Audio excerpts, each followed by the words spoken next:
La paume était serrée si fort que le brancardier dut redresser les doigts un à un. Une petite clé en laiton, assombrie par le temps, tomba sur la table d'opération avec un tintement léger. Clara Weber, chirurgienne avec 12 ans d'expérience, regardait cette clé sans comprendre pourquoi ses mains tremblaient. Une minute plus tôt, elle avait perdu un patient, un vagabond sans papier, que les secours avaient ramassé près de la gare ferroviaire. Un infarctus étendu, une rupture de l'aorte. Il n'y avait aucune chance dès le départ, mais il avait repris connaissance au tout dernier moment. Il l'avait saisi par la main directement à travers le gant stérile et avait murmuré ces mots étranges. « Si je ne survis pas, trouve la maison. La clé est dans la paume. » Puis le moniteur avait affiché une ligne droite et tout était fini. Clara prit machinalement la clé et la glissa dans la poche de sa tenue chirurgicale.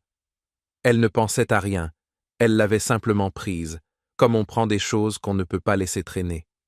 À cet instant-là, elle ne savait pas encore que ces 16 grammes de laiton allaient bouleverser toute sa vie. Le chef du service de chirurgie, Franz Müller, la convoqua 3 heures plus tard. Clara eut le temps de prendre une douche, de se changer et de boire 2 tasses d'un café infect provenant du distributeur automatique. Ses mains ne tremblaient plus.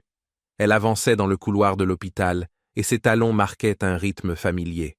Depuis 13 ans, elle arpentait ces couloirs, d'abord comme interne, puis comme résidente, puis comme chirurgienne. Elle connaissait chaque carreau, chaque éraflure sur les murs peints de ce verre administratif. Elle savait quelle porte grinçait, quel robinet fuyait dans la salle de soins, quelle infirmière aimait bavarder et laquelle aimait travailler. C'était sa vie, sa maison, son territoire. Elle n'aurait jamais imaginé que dans une demi-heure, tout cela ne lui appartiendrait plus. Dans le bureau de Müller se trouvait une femme d'une 50aine d'années, soignée, avec un sac coûteux posé sur les genoux et une expression que Clara avait appris à reconnaître dès son internat. C'est ainsi que regardent les gens venus réclamer la tête de quelqu'un. « Asseyez-vous, Clara », dit Müller en lui désignant une chaise d'un signe de tête. Sa voix était mauvaise, terne. « Voici Valérie Grosmont, son frère, le patient dont vous vous êtes occupé aujourd'hui. » Il ne termina pas sa phrase, mais tout était clair. Clara s'assit, posa les mains sur ses genoux et regarda la femme. Celle-ci la fixait en retour, froidement, d'un regard évaluateur. Mon frère Armand était malade depuis de nombreuses années. Troubles psychiques, errance. Mais il était ma famille, ma seule famille. Et vous l'avez tué. Clara ouvrit la bouche pour expliquer rupture de l'aorte, hémorragie massive, aucune chance. Mais la femme leva la main pour l'arrêter. J'ai lu le rapport. Je sais ce que vous allez dire. Autre chose m'intéresse. Où sont ses affaires? Clara sentit la clé dans la poche de sa blouse devenir soudain lourde, comme si elle s'était remplie de plomb. Quelles affaires? Il a été amené pratiquement sans vêtements, dans des haillons. Ne me mentez pas. La femme se pencha en avant. Je sais pertinemment qu'il avait sur lui quelque chose de précieux. Très précieux. Et si vous vous l'êtes approprié, je vous détruirai. Müller tout sauta et écarta les mains. Valérie est une personne très connue dans notre ville. Une bienfaitrice, une mécène. Depuis de nombreuses années, elle finançait un fonds d'aide aux sans-abri et tentait de retrouver son frère. Clara eut envie de demander, si elle tentait de le retrouver, pourquoi était-il mort en haillons sur la table d'opération d'un hôpital public et non dans une clinique privée payée par sa riche sœur? Mais elle se tut. Elle comprenait déjà comment cette conversation allait se terminer. « Je n'ai rien pris, » dit-elle d'une voix égale. « Le patient n'avait aucun objet de valeur. Vous pouvez vérifier les caméras de la salle d'opération. » « Les caméras de la salle d'opération ne filment que la zone de la table, » baissa les yeux Müller. « Elles ne couvrent pas la périphérie, ni le vestiaire. » Comme c'est commode, Grosmont se leva et rajusta sa veste. « Franz, je suppose que vous tirerez les conclusions qui s'imposent. Je préférerais que cette histoire ne s'ébrite pas.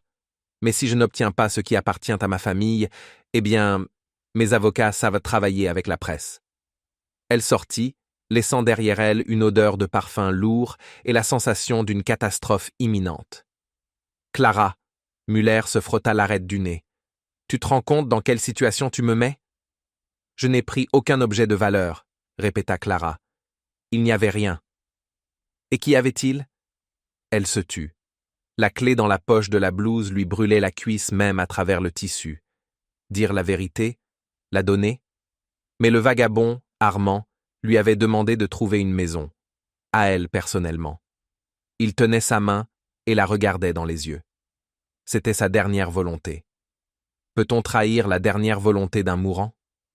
Rien, dit-elle. Il n'y avait rien. Muller soupira. Grosmont est une importante donatrice de l'administration régionale. Elle peut fermer notre hôpital d'un seul appel.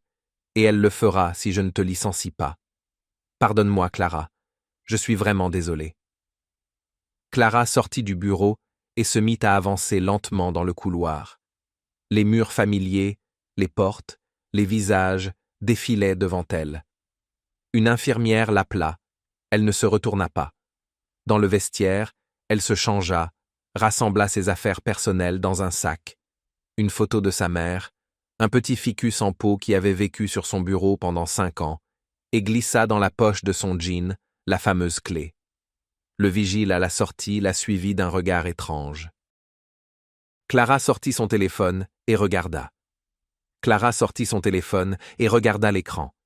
17 appels manqués de sa mère, 3 de son ex-mari Thomas, un de Sylvia, une amie d'école. Elle rejeta tous les appels et commanda un taxi. Elle avait besoin d'être seule. L'appartement l'accueillit par le silence et l'odeur de poussière. Elle vivait ici depuis 2 ans, depuis son divorce avec Thomas, mais n'avait jamais vraiment investi cet espace. Un petit 2 pièces loué dans un vieil immeuble en périphérie, plafond à 2,50 mètres, fenêtre donnant sur la cour. Dans la cuisine se trouvait une bouilloire électrique, dans le réfrigérateur les restes de sarrasin de la veille et un paquet de kéfir. Clara mit la bouilloire en marche, sortit la clé de sa poche et la posa sur la table. En laiton, ancienne, avec un paneton ouvragé. De telles clés ouvrent de vieilles serrures, des coffres, des portes de grenier, des portails de maisons de village. « Trouve la maison », avait murmuré le vagabond. Quelle maison? Où? Et pourquoi elle? Clara se servit du thé, s'assit à table et fixa la clé. Dehors, la nuit tombait. Les lampadaires de la cour s'allumèrent les uns après les autres, projetant des reflets jaunâtres au plafond. En bas, un chien aboya, puis se tut. Dans l'appartement voisin, la télévision s'alluma, la voix sourde du présentateur des informations se mit à marmonner. Une soirée d'automne ordinaire. Sauf que tout avait changé. Le téléphone sonna de nouveau. Sa mère. Clara hésita, puis répondit quand même. « Clara, ma chérie, pourquoi tu ne réponds pas? J'ai failli devenir folle. Lydia de l'accueil m'a appelé, elle dit que tu as été licenciée. C'est vrai? C'est vrai, maman. » Un silence. On entendait une respiration lourde dans le combiné. « Comment ça, ma chérie? Pour quelle raison? » C'est long à expliquer. Je te raconterai plus tard, d'accord? Je suis très fatiguée. Tu as au moins mangé? Clara, tu n'as rien mangé de la journée, je le sais. Viens chez moi, j'ai fait une tourte, au chou, ta préférée. Maman, je ne peux pas maintenant. Vraiment.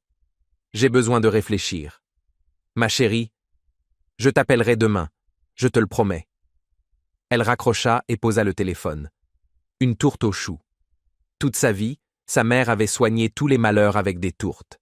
Aux choux, aux pommes, aux cerises.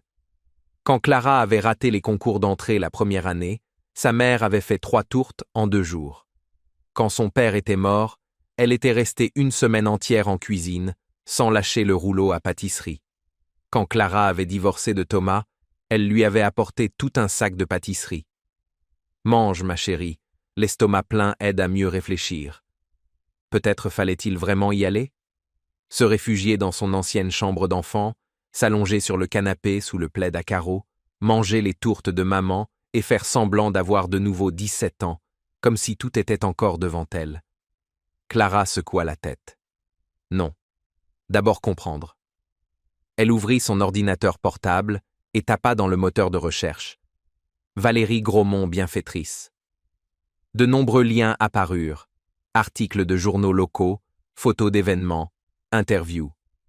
Valérie Grosmont, 52 ans, veuve, propriétaire de la chaîne de pharmacie Jason Plus, fondatrice du fonds caritatif d'aide aux sans-abri Warms House. Ironique, pensa Clara. Un fonds d'aide aux sans-abri, et son propre frère est mort vagabond sur une table d'opération. Elle fit défiler les pages, lut les interviews.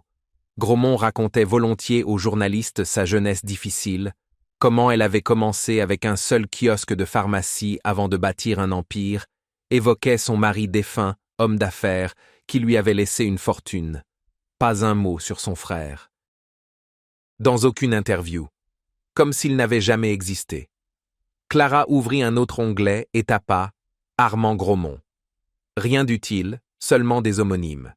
Elle essaya autrement. Sans-abri Armand. Inutile. Alors elle se souvint, le vagabond avait été amené depuis la gare ferroviaire. Il était sans papier, mais le brancardier avait dit qu'on avait trouvé dans sa poche un bout de papier, un reçu ou quelque chose comme ça. Clara se souvenait mal, elle était concentrée sur l'opération. Un reçu. Elle attrapa son téléphone et composa le numéro d'Evgenia Hoffman, l'infirmière du service des admissions. Elle répondit après la 3e sonnerie. « Clara, j'ai entendu, vraiment désolé. Muller est un salaud, tout le monde le sait. Evgenia, j'ai besoin de ton aide. Tu te souviens du vagabond qu'on a amené aujourd'hui? Celui qui est mort sur la table? Comment oublier? Quel scandale à cause de lui. Il avait un bout de papier sur lui. Un reçu. Tu te souviens où il a été mis? » Evgenia se tut un instant. Il me semble qu'on l'a mis dans le sac avec ses affaires. Et le sac? Je ne sais pas, Clara. Sans doute que sa sœur l'a pris, cette pain-bêche avec son sac de luxe. On peut vérifier? Peut-être qu'il en reste une copie? Qu'est-ce que tu manigances? Rien. Je veux juste comprendre ce qui s'est passé. Bon, attends. Je vais regarder au bureau des admissions. Peut-être qu'on a scanné quelque chose. Clara attendait en regardant la clé. On entendait des pas, le froissement de papier, des voix étouffées. Puis Evgenia revint. « Il y a quelque chose. Je t'envoie ça sur la messagerie. » 1 minute plus tard, une photo arriva. Un bout de papier froissé, au texte à moitié effacé. Clara agrandit l'image, examina. C'était un reçu de consigne de la gare routière. Ancien, passé, mais le numéro du casier était parfaitement lisible. 117. « Evgenia, merci. Je te dois quelque chose. Laisse tomber. Il y a 2 ans, tu m'as remplacé de garde quand ma mère était malade. On est quitte. Mais Clara, fais attention. Cette Grosmont, c'est quelqu'un de sérieux. Ne va pas te fourrer dans des ennuis. » Clara raccrocha et réfléchit. La gare routière, une consigne. Qu'est-ce qu'il pouvait bien y avoir? Et pourquoi le vagabond tenait-il tant à ce reçu? Elle regarda l'heure. 21 heures. La gare routière était ouverte jusqu'à 23 heures. Elle avait le temps. Elle enfila sa veste, glissa la clé dans sa poche et sortit de l'appartement. Dehors, il faisait froid et humide. Le vent d'octobre chassait les feuilles mouillées sur l'asphalte. Clara héla une voiture, une vieille Škoda, avec un chauffeur d'un certain âge qui écoutait la radio en silence. On y diffusait une émission sur l'histoire, sur les domaines, les nids de noblesse, les manoirs abandonnés dans l'arrière-pays. Clara écoutait distraitement et pensait au vagabond Armand. Qui était-il avant de devenir sans-abri? Quand il était le fils de quelqu'un, le frère de quelqu'un, peut-être un mari, un père. Qu'est-ce qui lui était arrivé? Et pourquoi sa riche sœur ne l'avait-elle pas sorti de cette vie, soignée, sauvée? « On est arrivé, » dit le chauffeur. Clara paya et descendit. La gare routière à 10 heures du soir avait un air morne. Une salle d'attente à moitié vide, quelques passagers sur des bancs, un agent de sécurité somnolent à l'entrée. Clara trouva les consignes dans un coin éloigné. Le numéro 117, 3e rangée en partant du bas, une petite porte métallique avec une serrure numérique. Elle sortit le reçu, entra le code indiqué au dos. La serrure cliqueta, la porte s'ouvrit. À l'intérieur se trouvait un simple sac en plastique, sale, froissé, noué. Clara le sortit, s'éloigna vers un banc et s'assit. Elle défit le nœud et regarda à l'intérieur. Des documents. Une liasse de vieux papiers maintenus par un élastique. Elle les sortit et se mit à les feuilleter. Un acte de naissance au nom d'Armand Gladish, né en 1968. Pagromont, Gladish. Un passeport ancien, avec la photo fanée d'un jeune homme. Des certificats, des reçus, des fragments de lettres. Et tout au fond, une feuille pliée en 4, jaunie par le temps. Clara la déplia. C'était un testament. Manuscrit, sur une feuille de cahier, écrit d'une écriture tremblante de vieillard. Moi, Gladish Peter, étant saint d'esprit, lègue tous mes biens, la maison, la terre et tout ce qui s'y trouve, à mon petit-fils Armand Gladish, village de Weidenbach, région du Tyrol. Date, signature. En bas figurait le cachet d'une administration communale, année 1992. Clara relut le testament une seconde fois. Donc il y avait une maison. Une vraie maison dans un vrai village. Et la clé, cette clé en laiton, était probablement celle-ci. Elle remit les documents dans le sac et sortit de la gare. Dehors, il faisait déjà complètement nuit. Elle se tenait sous un lampadaire, serrant contre elle le sac contenant des documents étrangers et un testament qui ne lui appartenait pas, et se demandait ce qu'elle devait faire ensuite. Le matin commença par un appel téléphonique. Clara se réveilla sur le canapé, sans s'être déshabillée. Elle s'était endormie avec le sac de documents sous la tête. C'était Thomas qui appelait. « Clara, je sais tout. Les nouvelles circulent vite. Comment tu vas ? » « Vivante. »« Je peux passer ? On parlera. »« Ce n'est pas la peine, Thomas. Vraiment. » Il se tut. Ils avaient divorcé 1 an et demi plus tôt, paisiblement, sans scandale. Ils avaient simplement cessé de se comprendre. Il voulait des enfants, elle voulait une carrière. Il voulait une épouse à la maison, elle passait ses journées de garde. Un jour, il avait dit « Clara, tu aimes ton travail plus que moi. » Et elle n'avait rien trouvé à répondre.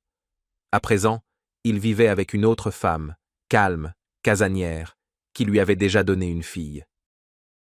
Clara les avait vus une fois au parc. Thomas poussait une poussette et avait l'air heureux. Elle s'en était réjouie pour lui. Vraiment. « Si jamais, appelle-moi, » dit-il. « Je m'inquiète quand même pour toi. »« Merci, Thomas. » Elle raccrocha et s'assit sur le canapé. La tête lui bourdonnait. La bouche était sèche. Dehors, un matin gris, des toits mouillés, des pigeons sur la corniche. Clara regarda le sac de documents. Village de Weidenbach, région du Tyrol. Elle sortit son téléphone, ouvrit les cartes. Weidenbach apparut, un point minuscule dans les contreforts alpins, au milieu des forêts et des champs. 4 heures de route. Ou bien le train jusqu'à Innsbruck, puis le bus. Clara réfléchit. Y aller ? Pourquoi ? Qu'y trouverait-elle ? Une masure abandonnée au toit effondré ? Et pourtant, trouve la maison, avait demandé le vagabond. C'était sa dernière volonté.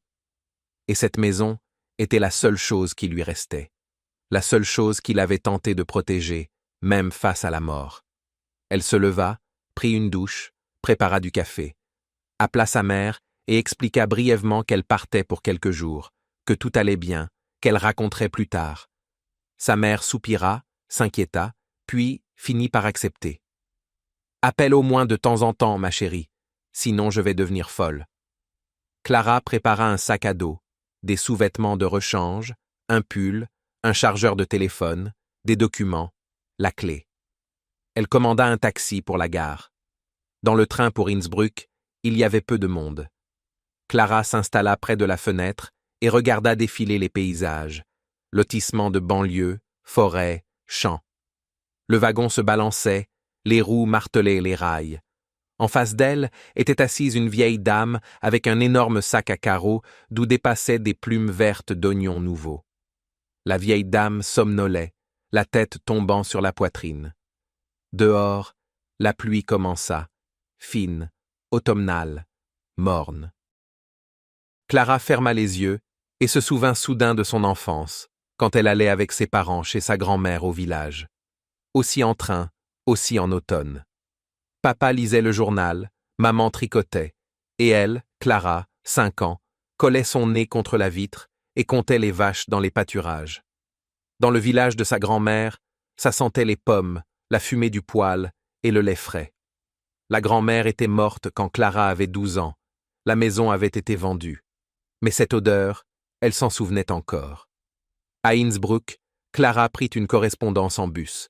Un petit bus imprégné d'odeur d'essence et de quelque chose d'aigre avançait lentement sur des routes défoncées. Par la fenêtre défilaient des villages, des clôtures grises, des maisons penchées, des potagers où dépassaient des choux.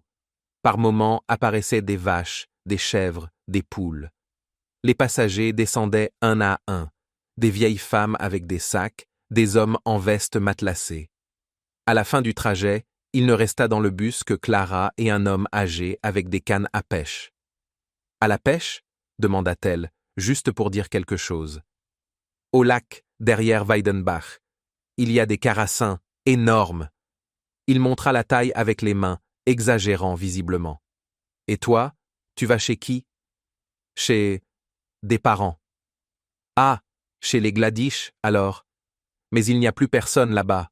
Le vieux est mort il y a 5 ans, et son petit-fils, un bon à rien, a disparu quelque part. » Clara se tendit.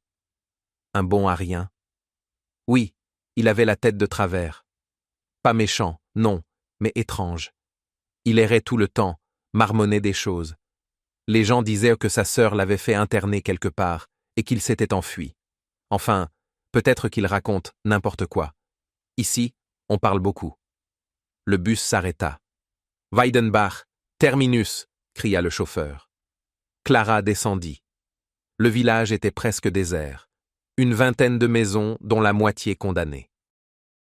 Une boutique avec une enseigne délavée, épicerie, le bâtiment de l'ancien club avec un toit effondré. Dans la rue, personne, seulement un chien roux trottinant le long du bas-côté. Clara regarda autour d'elle. Où aller? Elle sortit son téléphone, mais il n'y avait pas de réseau, pas une seule barre. Il faudrait demander aux habitants. Elle se dirigea vers la maison la plus proche, d'où montait un filet de fumée. Elle frappa au portail. Un chien aboya dans la cour, puis une porte grinça. Qui c'est encore? Sur le perron se tenait une femme d'environ 60 ans, solide, joues rouges, un foulard coloré sur la tête. « Bonjour, je cherche la maison des Gladish. Vous pourriez m'indiquer » La femme plissa les yeux. « Et toi, tu es quoi pour eux » Une connaissance. Du petit-fils. Armand. Il n'est plus là depuis longtemps. Disparu. Je sais, mais j'ai besoin d'entrer dans la maison. La femme se tut, examinant Clara. Puis, elle hocha la tête. Tout au bout de la rue, près de la forêt. Encadrement bleu. Mais ça fait 5 ans que personne n'y vit, à part les souris et les araignées. Merci. Clara s'engagea dans la rue, sentant le regard de la femme dans son dos. La maison fut facile à trouver. La dernière, à la lisière. La bâtisse était ancienne mais solide, en rondin, toit en ardoise, encadrement effectivement bleu, bien que la peinture s'écaille. Le portail était envahi d'orties, une barrique rouillée traînait dans la cour, près du perron un banc cassé. Clara s'arrêta devant le portail. Son cœur battait vite. Elle sortit la clé, la même clé en laiton, et se dirigea vers la maison. Elle monta sur le perron, les marches grincèrent sous ses pieds. La porte était en bois, desséchée, avec un gros cadenas. Clara inséra la clé et tourna. Le cadenas cliqueta et s'ouvrit. Elle poussa la porte, qui s'ouvrit avec un long grincement. À l'intérieur, ça sentait la poussière, le vieux bois et autre chose encore, des herbes peut-être. Clara franchit le seuil et s'immobilisa. La pièce était petite, mais accueillante malgré l'abandon. Murs en rondins, plafond bas, fenêtres avec des rideaux de dentelle jaunis par le temps. Un poêle dans le coin, blanchi à la chaux, avec une trappe décorée. Une table près de la fenêtre, couverte d'une nappe brodée. Sur la table, des photos encadrées. Clara s'approcha et regarda de plus près. Sur l'une, un homme âgé au visage bienveillant, chemise au col ouvert, la maison derrière lui. Sans doute le grand-père d'Armand. Sur une autre, Une jeune femme tenant un enfant dans ses bras. Belle, blonde, souriante. La mère? Sur la troisième, 2 enfants, un garçon d'une dizaine d'années et une fillette plus jeune. Le garçon sérieux, renfrogné, la fillette capricieuse, lèvres boudeuses. Armand et Valérie. Clara resta longtemps devant cette photo, essayant de comprendre comment ses enfants étaient devenus un vagabond et une prédatrice. Qu'était-il arrivé à cette famille? Elle passa dans l'autre pièce. La chambre. Un lit en fer avec sommier métallique, une vieille armoire, une commode. Sur la commode, une icône dans un coin, des fleurs séchées dans un petit vase. Tout était couvert de poussière, mais intact, non pillé. Comme si les propriétaires étaient partis la veille et allaient revenir d'un moment à l'autre. Clara ouvrit l'armoire. Des vêtements d'hommes y pendaient, vestes, chemises, pulls. L'odeur de naphtaline et de vieillesse. Sur l'étagère du haut, des boîtes contenant des papiers. Elle en prit une et l'ouvrit.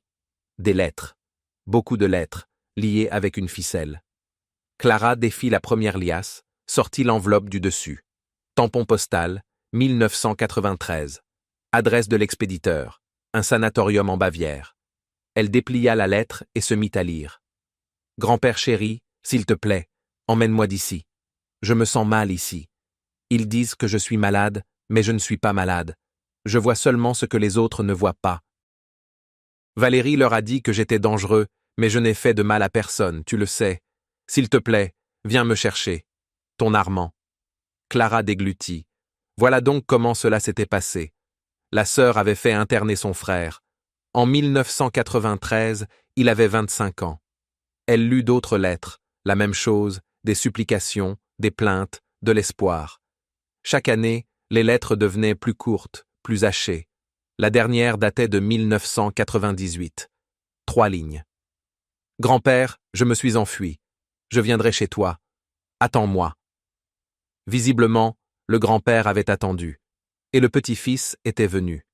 Ils avaient vécu ici ensemble, le vieil homme et son petit-fils perdu, jusqu'à la mort du grand-père. Puis Armand était redevenu un vagabond, sans papier, sans argent, sans espoir. Et il était mort sur une table d'opération, serrant dans son poing la clé du seul endroit où il avait été aimé. Clara s'assit sur le lit et se mit à pleurer. Elle ne savait pas pourquoi elle pleurait. Par pitié pour cet homme qu'elle n'avait jamais connu, par fatigue, ou parce que le monde s'était révélé encore plus injuste qu'elle ne l'imaginait. Elle pleurait, les larmes tombaient sur le vieux couvre-lit brodé, le crépuscule s'épaississait dehors, et le village était si silencieux que la vie semblait s'y être arrêtée depuis des années. Le matin, elle se réveilla frigorifiée. Le poêle n'était pas allumé, l'air humide et glacial emplissait la maison. Clara se leva, s'étira, sortit sur le perron. Le soleil se levait au-dessus de la forêt, le brouillard s'étendait dans la vallée, un coq chantait quelque part. Elle resta un moment, inspira l'air frais, puis rentra. Il fallait décider quoi faire ensuite. La maison appartenait à Armand selon le testament de son grand-père. Mais Armand était mort. Et il n'avait apparemment pas d'héritier, à part sa sœur. Cette même Valérie qui l'avait fait enfermer et qui cherchait maintenant de prétendues valeurs. Clara réfléchit. Si Valérie apprenait l'existence de cette maison, du testament, elle prendrait tout. Elle vendrait, raserait, et il ne resterait rien de cet endroit où Armand avait été heureux. Il ne fallait pas laisser faire. Mais comment? Elle sortit les documents et relut encore le testament. Manuscrit, avec le sceau de la mairie rurale. Était-ce juridiquement valable? Il fallait montrer cela à un juriste. Elle vérifia son téléphone, toujours pas de réseau. Il faudrait retourner au chef-lieu, chercher un notaire. Mais d'abord, examiner ce qu'il y avait dans la maison. Pourquoi Valérie était-elle si certaine que son frère possédait quelque chose de précieux? Peut-être que quelque chose d'important était caché ici. Clara passa toute la journée à fouiller. Elle vida toutes les boîtes de l'armoire, vieilles lettres, reçus, photos. Trouva les cahiers d'école d'Armand, avec une écriture enfantine soignée. Trouva le journal du grand-père, des notes ménagères, récoltes, météo. Rien de précieux. Elle tapa sur les murs, vérifia les planches du plancher. À un endroit, sous le lit, une planche se soulevait. Il y avait un vide, mais vide, sans cachette. Elle inspecta le poêle, regarda dans la cave. Dans la cave, il faisait sombre, ça sentait la terre et l'humidité. Clara éclaira avec la lampe de son téléphone des bocaux de conserve, des sacs, des outils. Rien. Elle était presque prête à abandonner quand son regard se posa sur le grenier. Une trappe en bois dans le plafond de l'entrée, gainée de tôle. Elle trouva une échelle, la plaça et monta. Au grenier, l'air était étouffant et poussiéreux. La lumière passait par les interstices du toit. Sous ses pieds, un vieux bric-à-brac, un rouet cassé, un samovar rouillé, des coffres. Clara ouvrit le premier coffre, des chiffons, des mites, l'odeur de naphtaline. Le deuxième, de vieux livres, des magazines des années 80. Le troisième, elle se figea. Dans le troisième coffre, sous une pile de serviettes usées, se trouvait un coffret. En bois, sculpté, beau. Clara le sortit et souleva le couvercle. À l'intérieur, des papiers. Pas des lettres, non. Des documents. Des documents officiels avec des sceaux et des signatures. Elle se mit à lire, et plus elle lisait, plus ses yeux s'ouvraient. C'était l'histoire de la famille Gladish-Gromont. La véritable histoire, pas celle que Valérie racontait aux journalistes. Le père d'Armand et de Valérie, Peter Gladish le jeune, était mort prématurément dans un accident de voiture, laissant 2 enfants et une épouse. 1 an plus tard, la veuve avait épousé un certain Serge Gromont, avait pris son nom et l'avait donné aux enfants. Serge Gromont, homme d'affaires, l'un des premiers entrepreneurs. Il avait adopté les enfants, mais s'était particulièrement attaché à Valérie. Et Armand, lui, ne lui plaisait pas. Les documents contenaient des certificats médicaux, des extraits de dossiers hospitaliers. Armand souffrait d'épilepsie depuis l'enfance, non grave, parfaitement contrôlable. Mais le beau-père avait insisté pour qu'on le déclare irresponsable. En 1991, alors qu'Armand avait 23 ans, il fut interné dans une clinique psychiatrique. Diagnostic, schizophrénie. Motif, les témoignages de la sœur Valérie et du beau-père Serge. Le but était évident. Le grand-père Peter possédait cette maison et les terres alentours, plusieurs hectares de forêt, un accès au lac. Au début des années 90, cela ne valait rien. Mais à la fin des années 2000, énormément. Des terrains pour la construction, des résidences secondaires, des bases de loisirs. Le beau-père Serge mourut en 1999, laissant tout à Valérie. Mais il n'avait pas eu le temps de s'emparer de la maison du grand-père. Le grand-père avait rédigé un testament en faveur de son petit-fils et mourut quelques années plus tard. Et Armand s'était enfui de la clinique et était venu chez son grand-père. Il y avait vécu jusqu'à la mort de celui-ci. Et ensuite, Clara posa les documents et réfléchit. Elle comprenait maintenant pourquoi Valérie voulait tant trouver des valeurs. Le testament. Elle cherchait le testament. Parce que sans lui, elle était l'unique héritière de son frère. Avec le testament, la maison et les terres ne revenaient à personne, puisque Armand n'avait ni enfant ni épouse. Ou bien... Clara sentit un frisson glacé. Ou bien à l'État, ou à celui qui trouverait ce testament et le présenterait devant un tribunal. Elle sortit de sa poche la clé, cette clé en laiton au paneton ouvragé. La clé que le vagabond serrait dans son poing. La clé qu'il avait confiée à elle, une chirurgienne inconnue. Pourquoi elle? Savait-il qu'il allait mourir? Le pressentait-il? Ou croyait-il simplement que quelqu'un, enfin, agirait correctement? Le soir, on frappa à la porte. Clara ouvrit. Sur le seuil se tenait la femme qui lui avait indiqué le chemin. À côté d'elle, un panier couvert d'un torchon. J'ai fait des petits pâtés. Au chou. Je me dis qu'une fille seule dans une maison vide doit avoir faim. Clara sourit. Pour la première fois depuis des jours. Vraiment sourit. Merci. Entrez. La femme s'appelait Maria. Elle s'avéra être une ancienne institutrice de l'école du village, fermée 15 ans plus tôt.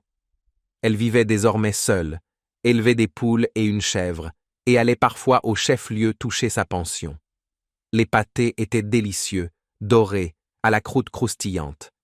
Clara mangeait et écoutait Maria parler du village, des Gladish, d'Armand. C'était un bon garçon, gentil. Étrange, oui, mais pas méchant. Il aidait son grand-père, travaillait au potager, me saluait toujours, enlevant son chapeau. Je lui prêtais des livres, il aimait lire, surtout de la science-fiction, sur l'espace. Il disait que là-haut, tout est honnête, pas comme ici. Elle soupira. Puis le grand-père est mort et Armand a disparu.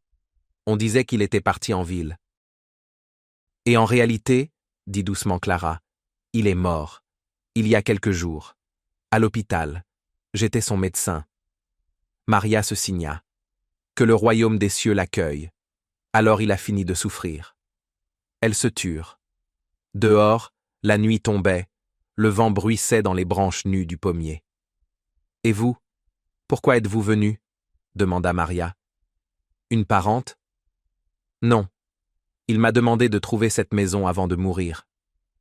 Tiens donc, il t'a fait confiance. Elle regarda Clara attentivement, avec attention.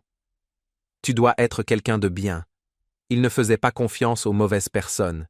Il sentait les gens, comme une bête des bois. Tu sais ce qu'il m'a dit un jour? Il disait que sa sœur était belle comme une pomme bien mûre, mais qu'à l'intérieur, il y avait un ver. Clara esquissa malgré elle un sourire. Une description exacte. Fais attention à elle, poursuivit Maria. Elle est venue ici il y a 5 ans, après la mort du grand-père, en voiture noire, avec un chauffeur.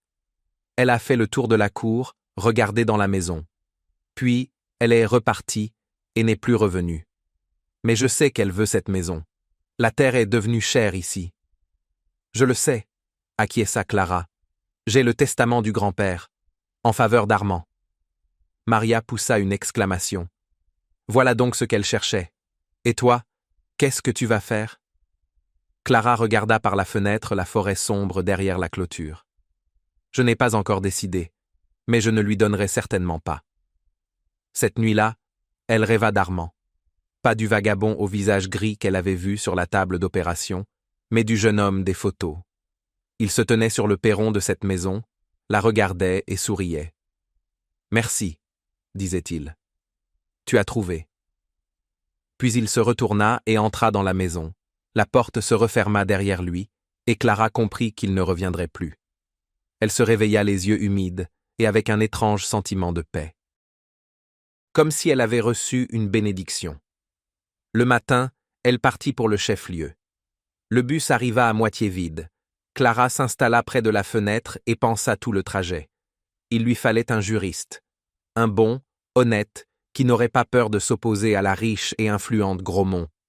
Où en trouver un? Au chef-lieu, peu probable. Il faudrait aller à Innsbruck, voire à Vienne. Mais d'abord consulter. Comprendre s'il y avait des chances.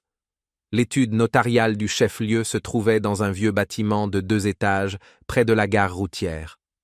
Clara entra, regarda autour d'elle. Derrière le comptoir, une jeune femme d'environ 25 ans, au visage fatigué, avec une tasse de thé. « Bonjour, j'aurais besoin d'une consultation, en matière de succession. » La jeune femme soupira. « Asseyez-vous, le notaire est occupé, comptez une 20aine de minutes d'attente. » Clara s'assit sur une chaise dure et sortit son téléphone. Le réseau était faible, mais présent. Elle ouvrit le moteur de recherche et tapa « Avocat succession Innsbruck ». Plusieurs cabinets apparurent, elle se mit à lire les avis. « Horner et partenaires, des professionnels, nous ont aidés dans une affaire complexe. Avocate Leschinski, honnête, intègre, prend des dossiers difficiles. » Clara enregistra les numéros et continua à faire défiler les résultats. « Frau Weber » lança une voix. Elle leva la tête. Dans l'embrasure du bureau se tenait un homme d'une 40aine d'années, grand, dans une veste froissée. Un notaire, sans doute. « Entrez. » Elle entra dans le bureau, exiguë, encombrée d'armoires pleines de dossiers. S'assit en face du bureau. « Je vous écoute. » Clara exposa brièvement la situation, passant sous silence les détails concernant l'hôpital et son licenciement. « J'ai trouvé des documents et je voudrais éclaircir la question de la succession. » Le notaire écoutait, hochait la tête, notait parfois quelque chose. « Vous avez le testament avec vous ?» Elle lui tendit la feuille jaunie. Il l'examina longuement, observa le cachet. Intéressant. Ce testament a été rédigé selon les anciennes règles, avant l'entrée en vigueur du nouveau Code civil. Mais il y a le sceau du Conseil rural, la signature est certifiée. En principe, il est valable. Et qu'est-ce que cela signifie? Cela signifie que la maison et la terre devaient revenir à Armand Gladish. Mais s'il est décédé, la succession légale s'applique. Le parent le plus proche est la sœur. Clara serra les poings. Y a-t-il un moyen d'éviter cela? Le notaire la regarda par-dessus ses lunettes. Tout dépend de votre intérêt. Vous n'êtes pas parente, pas héritière. Juridiquement, vous n'êtes personne. La seule chose que vous puissiez faire est de transmettre les documents au tribunal et de signaler l'existence du testament. Mais cela n'empêchera pas la sœur d'hériter selon la loi. Et si... Clara hésita. Et s'il existe d'autres héritiers? Par exemple, je ne sais pas, un enfant ou une épouse. Le notaire haussa les épaules. Alors c'est différent. Un héritier direct a la priorité. Mais il vous faut des preuves. Clara réfléchit. Un enfant? Une épouse? Armand avait-il quelque chose de ce genre? Dans les documents, rien n'indiquait cela. Ou bien si, mais elle ne l'avait pas remarqué. Elle rentra au village dans la soirée. Maria l'attendait au portail, avec du lait et du pain frais. « Alors » demanda-t-elle. « Tout est compliqué, » soupira Clara. « S'il n'y a pas d'autres héritiers, la maison reviendra à la sœur. » Quelle vipère, celle-là, secoua la tête Maria. Écoute, va parler à Martin. Il a été gardien ici. Il sait tout sur tout le monde. Peut-être qu'il te dira quelque chose. Martin? Oui, là-bas, 3 maisons plus loin. Une petite bicoque toute de travers. Lui aussi est tout de travers, mais il a la tête claire. Il a 90 ans, mais une mémoire comme un jeune. Martin se révéla être un petit vieillard sec, aux yeux malicieux, avec une barbe lui arrivant à la poitrine. Il vivait seul dans une minuscule maison encombrée de toutes sortes de bricoles, des samovars au poste de radio cassé. Quand Clara expliqua pourquoi elle était venue, il resta longtemps silencieux, mâchonnant ses lèvres. Puis il demanda « Alors, Armand est mort ?»« Oui, il y a quelques jours. »« Dommage pour le garçon, il était bien. Pas comme les autres, mais bien. » Il se tut encore un moment. « Tu demandes s'il avait une famille ? Il en avait une fille. Il y a longtemps, avant qu'on ne l'enferme à l'asile. » Clara se raidit. « Quelle fille ? » Une étrangère, de la ville. Elle était ici l'été, en stage ou quelque chose comme ça. Elle et Armand se sont rapprochés. Elle était belle, rousse, puis elle est repartie, et voilà. Et 1 mois plus tard, on l'a emmenée. Et elle n'est jamais revenue. Jamais revenue? Ah. Martin plissa les yeux. Attends. Elle a envoyé une lettre. Au grand-père. 2 ans après qu'Armand a été emmené. Je travaillais comme facteur à l'époque. C'est moi qui l'ai portée. Une enveloppe rose, qui sentait le parfum. Le grand-père l'a lue et s'est mis à pleurer. Je lui ai demandé ce qui se passait. Et il m'a dit « J'ai une arrière-petite-fille, la fille d'Armand. » Le cœur de Clara se mit à battre plus vite. « Une petite fille? Et où est-elle? » « Comment veux-tu que je sache? Le grand-père est mort, Armand a disparu. Plus personne n'a jamais entendu parler d'elle. » « Et la lettre, elle a été conservée? » Martin haussa les épaules. « Peut-être bien. Il y a plein de choses qui sont restées dans la maison. Cherche. » Le grand-père ne jetait rien. Clara retourna à la maison des Gladish à la nuit tombée. Elle alluma une lampe à pétrole, il n'y avait pas d'électricité, et se mit à chercher. Elle passa en revue toutes les lettres, tous les papiers, rien. Puis, elle se souvint du grenier, des coffres. Elle monta avec la lampe, risquant de mettre le feu à toute la maison. Elle fouilla de nouveau les vieux vêtements. Et tout au fond, sous une pile de journaux anciens, elle trouva ce qu'elle cherchait. Une enveloppe rose, presque décolorée jusqu'au blanc.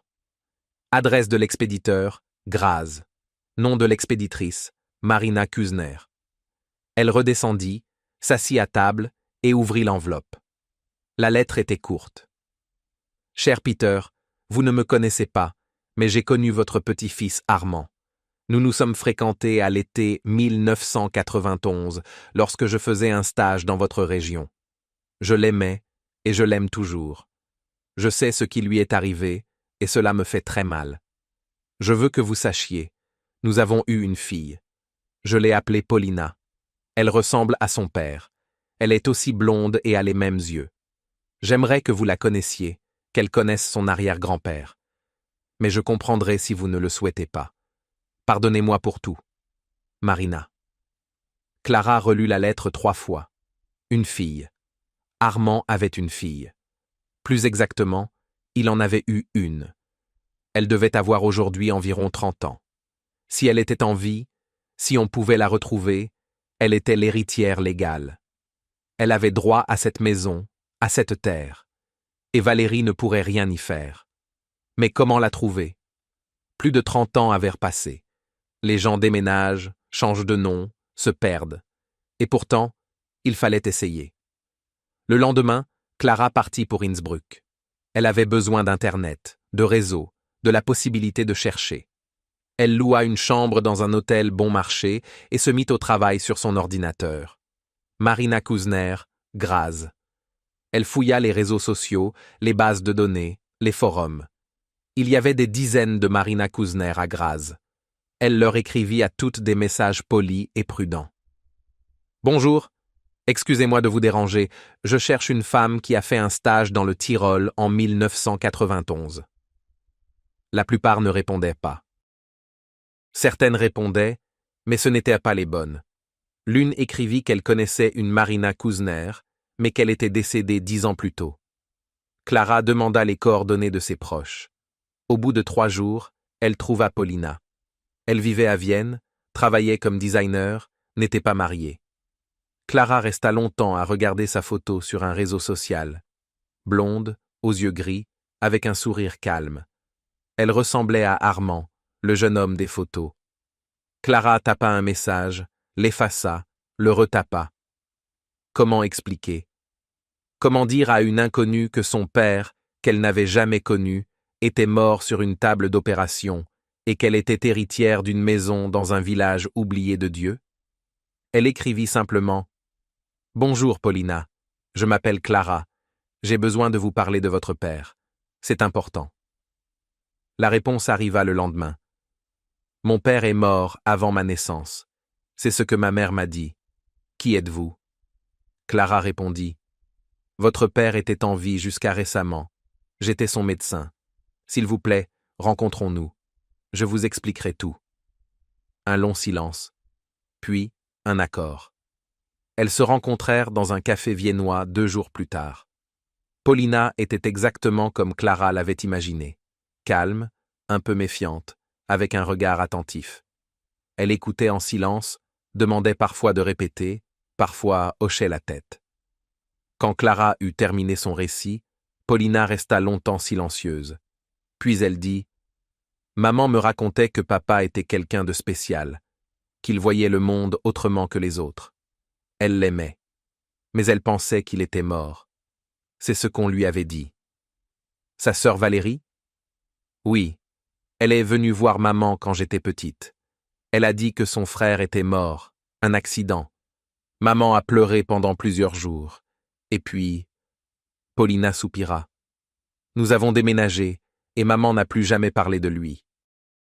Seulement parfois, elle regardait mes photos et souriait d'un air triste. Clara sortit de son sac l'enveloppe contenant les documents. Voici le testament de votre arrière-grand-père, en faveur de votre père. Et maintenant, en votre faveur.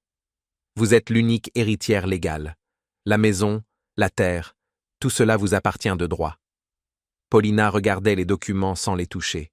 « Pourquoi faites-vous cela » demanda-t-elle. « Vous ne me connaissez pas. Cela ne vous concerne pas. Pourquoi » Clara réfléchit. Comment expliquer? « Votre père me tenait la main avant de mourir, » dit-elle enfin.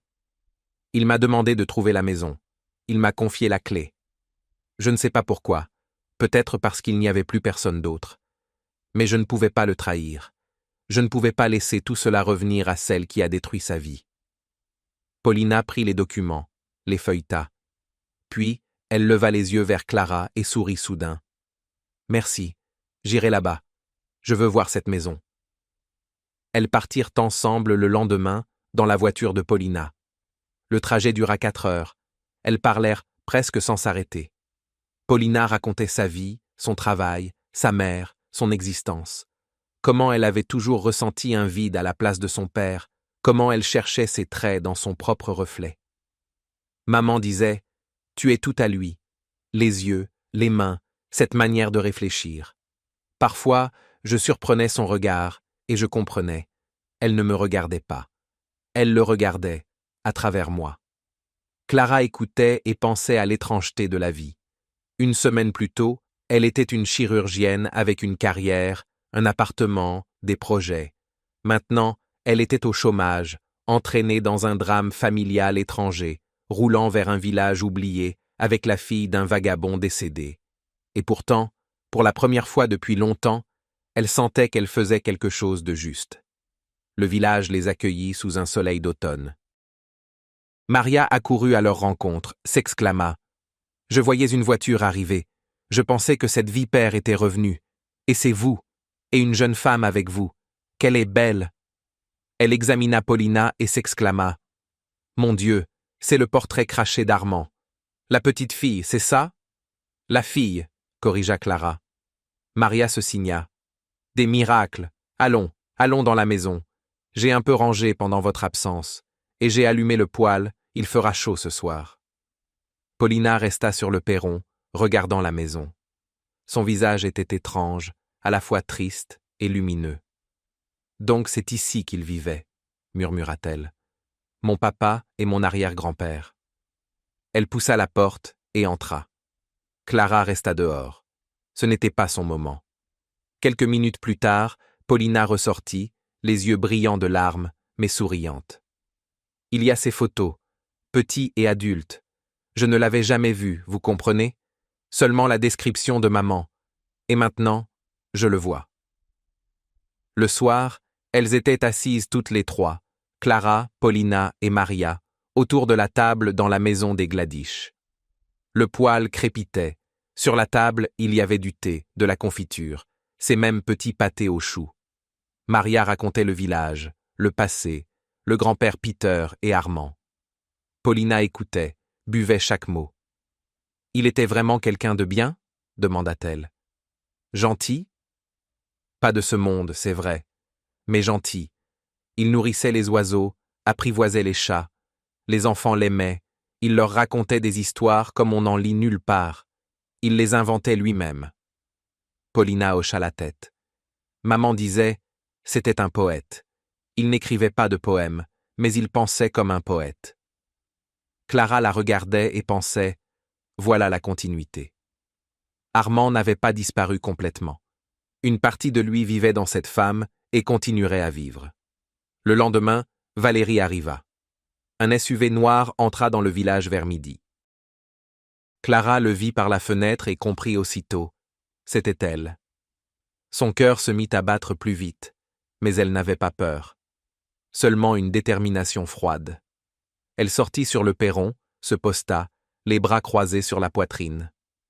Valérie descendit de la voiture dans un manteau coûteux, sur des talons totalement inadaptés à la boue du village. Derrière elle, le chauffeur, un colosse au cou de taureau. « Alors, dit Valérie en détaillant Clara du regard. « La fameuse doctoresse. Je me doutais bien que vous aviez volé quelque chose. » « Je n'ai rien volé. »« Et la clé ? Les documents ? Tout cela est la propriété de ma famille. »« De votre famille ?» Clara sourit ironiquement.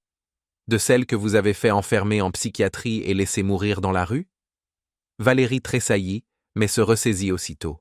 « Je ne sais pas de quoi vous parlez. Mon frère était malade. J'ai fait tout ce que je pouvais. J'ai des documents, des certificats médicaux, des comptes rendus, tous avec votre signature et celle de votre beau-père. L'épilepsie n'est pas la schizophrénie. Il était sain d'esprit. Vous l'avez fait enfermer pour vous emparer de l'héritage. » Valérie pâlit. « C'est un mensonge. Et même si ce n'en est pas un, quelle importance. Mon frère est mort. Il n'a pas d'héritier. Cette maison est à moi, selon la loi. »« Pas à vous. dit une voix derrière Clara. Paulina sortit sur le perron. Valérie la fixa, et pendant un instant, la peur passa dans ses yeux. Elle reconnut ce visage. Les mêmes traits, les mêmes yeux. Qui est-ce? Paulina Kuzner, la fille de votre frère, l'héritière légale. Un silence s'installa, puis Valérie éclata d'un rire sec et nerveux. Une fille? Quelle fille? Armand n'a jamais eu d'enfant. Si, dit calmement Paulina. Ma mère est Marina Kuzner. Elle aimait votre frère. Et elle m'a donné naissance. J'ai un acte de naissance portant son nom. Et on peut faire un test ADN si vous voulez. C'est un faux. Une escroquerie. C'est la vérité. Paulina descendit du perron et s'approcha très près de Valérie. Celle-ci recula. Vous avez tout volé à mon père. Sa santé, sa liberté, sa vie. Vous m'avez volé la possibilité de le connaître. Vous avez menti à ma mère, mais vous ne me volerez pas cette maison. C'est la seule chose qui lui reste, et elle est à moi. Valérie resta là, ouvrant et refermant la bouche comme un poisson. Puis elle se tourna vers le chauffeur. « On s'en va », lança-t-elle. Elle monta dans la voiture et claqua la portière.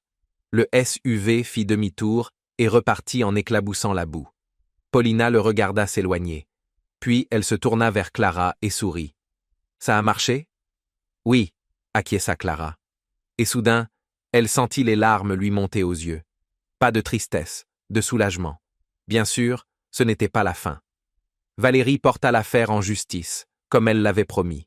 Elle engagea des avocats coûteux, tenta de contester la filiation, de faire annuler le testament. La procédure dura presque 1 an. Clara aida comme elle le pouvait. Elle chercha des documents, témoigna, parcourut les administrations. L'avocate Leschinski, celle d'Innsbruck, se révéla exactement telle que les avis la décrivaient. Honnête, tenace, n'ayant pas peur des adversaires puissants. Elle s'accrocha à l'affaire comme un bulldog et ne lâcha rien. Finalement, l'expertise confirma la filiation. Le test ADN fut comparé à des échantillons provenant de l'hôpital, à des tissus d'Armand conservés après l'opération. Paulina était bien sa fille. Le testament fut reconnu valable. La maison et la terre lui revinrent. Valérie perdit. On dit qu'elle perdit beaucoup d'argent en honoraires d'avocat et en frais de justice. On dit que son entreprise vacilla. Des journalistes déterrèrent l'histoire avec son frère, et la réputation de la bienfaitrice fut sérieusement ternie. Clara ne suivait pas cela de près. Elle avait sa propre vie. Après le procès, Paulina lui proposa un travail. Il s'avéra que les terres autour de la maison valaient effectivement beaucoup d'argent. Paulina en vendit une partie, celle près du lac, pour la construction d'un centre de loisirs. Avec l'argent obtenu, elle rénova la maison, y fit installer l'électricité et le gaz. Et y ouvrit une petite pension pour personnes âgées, celles qui n'avaient nulle part où aller, que leurs proches avaient oubliées. « En mémoire de mon père, dit-elle, il a été sans domicile toute sa vie, que grâce à lui, au moins quelques personnes trouvent un foyer. » Elle proposa à Clara de devenir la médecin de la pension. Clara accepta. Désormais, elle vit à Weidenbach, dans cette même maison aux encadrements bleus. Paulina lui a cédé le pavillon annexe, accolé au bâtiment principal. Le matin, Clara se réveille au chant du coq et à l'odeur de la pâtisserie fraîche. Maria fait du pain pour toute la pension. Le jour, elle examine les pensionnaires, veille sur leur santé, discute avec eux. Le soir, elle s'assoit sur le perron, regarde le soleil se coucher derrière la forêt et pense à l'étrangeté de tout ce qui est arrivé. Parfois, sa mère vient lui rendre visite, avec des tourtes, bien sûr. Parfois, Thomas appelle, demande comment elle va, parle de sa fille. La vie continue. Un jour, en plein hiver, Paulina vint la voir. Elles étaient assises dans la petite cuisine du pavillon, buvaient du thé avec de la confiture de myrtille locale. Dehors, la neige tombait, recouvrant le village d'une couverture blanche et moelleuse. « Je pense à papa », dit Paulina. « Souvent. À ce qu'il était. À ce qu'il dirait s'il voyait tout cela. »« Il serait heureux, » répondit Clara. « Comment le sais-tu » Clara resta silencieuse un moment. « Je ne sais pas. Je le sens simplement. Il m'a demandé de trouver la maison, et la maison a été trouvée. Pas pour lui, mais pour toi, pour ces gens. Peut-être que c'est cela qu'il voulait dire. Paulina hocha la tête. Peut-être. Tu sais, maman m'a dit quelque chose avant de mourir. Elle m'a dit, ton père croyait que le bien revient toujours, que le monde est juste, simplement nous ne le voyons pas toujours. À l'époque, je n'ai pas compris, et maintenant, il me semble que si. Elles se turent. Dehors, la neige continuait de tomber. Quelque part dans la pension, les vieux riaient. Maria leur apprenait à jouer au loto. La cuisine sentait la cannelle et les pommes. Clara sentit quelque chose se relâcher en elle. La dernière tension, le dernier nœud qu'elle portait depuis ce jour-là, au bloc opératoire. « Merci, » dit soudain Paulina. « De quoi ? » ?»« De tout. Pour papa, pour la maison, pour ne pas être passé à côté. » Clara sourit. Je ne pouvais pas passer à côté. Il tenait ma main. Dans la poche de sa blouse se trouve toujours cette même clé. En laiton, avec un panneton ouvragé. La serrure de la maison a été changée depuis longtemps. La clé n'ouvre plus rien. Mais Clara la garde sur elle, comme un rappel. D'un homme qu'elle n'a connu qu'une minute. De la confiance qu'il lui a accordée. Du fait que parfois la vie nous met sur le chemin de ceux que nous devions rencontrer. Et que si nous ne passons pas à côté, tout peut changer. Pour tout le monde. Dans la chambre de Paulina, dans cette même maison aux encadrements bleus, une photo est accrochée au mur. Armand, jeune, souriant, vivant. À côté de lui, son grand-père, sa mère, sa petite sœur. Une famille qui n'existe plus. Mais sous cette photo, une autre. Paulina sur le perron de la pension, entourée de personnes âgées, d'enfants du village voisin, Maria avec un plateau de pâté, Clara avec une tasse de thé à la main. Une nouvelle famille, une nouvelle maison, le même amour. Parfois, la nuit, Clara sort sur le perron et regarde les étoiles. Le ciel au-dessus de Weidenbach est noir et profond, pas comme en ville. Des milliers, des millions d'étoiles. Elle reste là et pense qu'il se peut que, là-haut, tout soit réellement juste. Comme le croyait Armand. Comme le croyait sa mère. Comme elle le croit désormais elle-même. Le vent bruisse dans les branches du vieux pommier. La lumière est allumée dans la maison. Ça sent la fumée du poêle et le pain frais. Tout va bien. Clara rentra dans la maison, ajouta du bois dans le poêle. Le feu crépita en lançant des étincelles. Elle s'assit dans le vieux fauteuil près de la fenêtre, celui-là même où, selon Maria, le grand-père Peter aimait s'asseoir. Le fauteuil était affaissé, la garniture usée, mais confortable. On y réfléchissait bien. Et il y avait de quoi réfléchir. Ils avaient gagné le procès, c'était vrai. Mais Valérie n'avait pas l'intention d'abandonner. Un mois après la décision du tribunal, des gens arrivèrent au village, se présentèrent comme des investisseurs et proposèrent à Paulina d'acheter les terres. Le prix était bon, même trop bon. Paulina refusa. Alors les étrangetés commencèrent. À la pension, l'électricité fut coupée, prétendument pour des impayés, alors que toutes les factures avaient été réglées.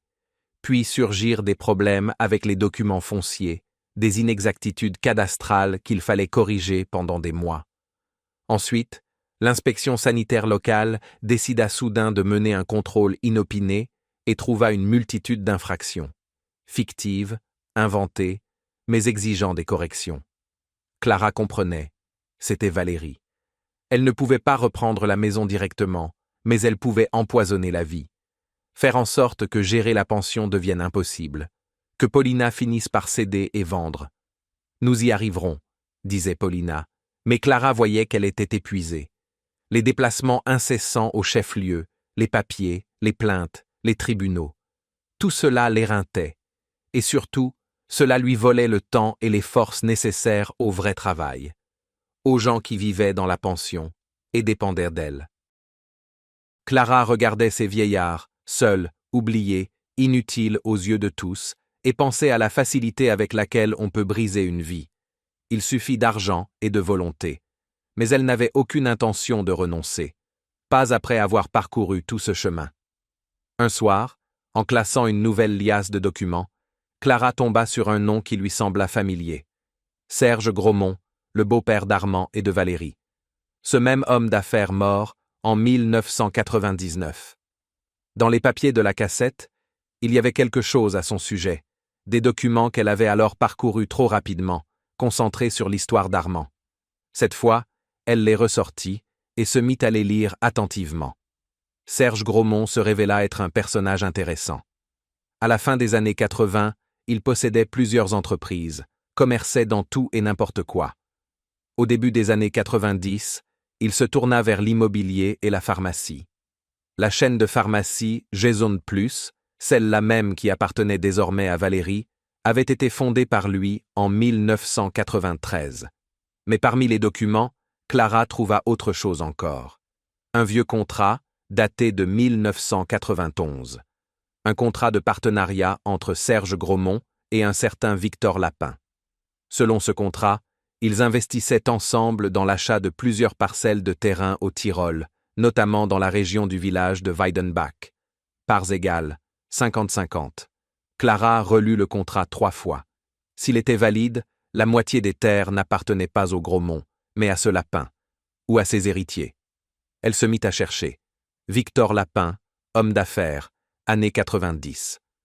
Les informations étaient rares. Internet n'en était qu'à ses débuts.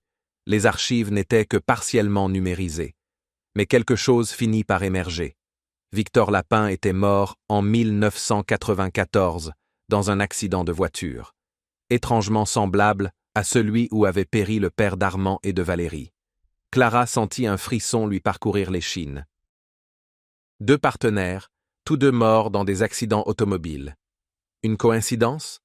Peu probable. Lapin avait laissé une épouse et un fils. L'épouse était décédée dans les années 2000, le fils, Andreas Lapin, vivait à Vienne. Clara trouva ses coordonnées et lui écrivit. La réponse arriva 1 semaine plus tard. Andreas Lapin était un homme d'une 50aine d'années, juriste de formation, et il se montra très intéressé par sa lettre. Ils se rencontrèrent à Vienne, dans un café près de son bureau.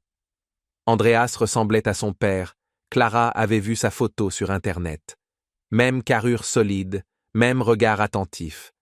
Il écouta son histoire en silence, sans l'interrompre. Puis il dit « J'ai toujours su qu'il y avait quelque chose de louche dans la mort de mon père. L'accident était étrange, sur une route vide, par beau temps. La voiture a simplement quitté la chaussée. Aucun témoin. Vous avez essayé d'enquêter? J'ai essayé. Dans les années 90, c'était inutile. Et puis, il écarta les mains. La vie a pris le dessus. Ma mère était malade, je travaillais, j'élevais une famille. Je n'avais pas le temps. Mais je me souviens.